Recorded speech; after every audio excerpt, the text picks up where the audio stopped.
Hey, this is Mike with J&M Reviews. Today I'm reviewing this set of four stoneware coffee mugs by Tikooere. I might have said the brand name wrong. I apologize. This is the matte blue color. There's 16 ounces.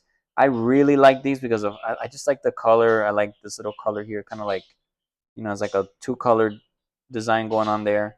It just gives it like that stone type of look, which I really like.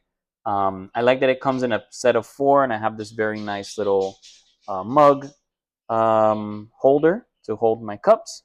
And this is just some tea that we have ready, so you're gonna see what something, with some liquid inside, what it would look like.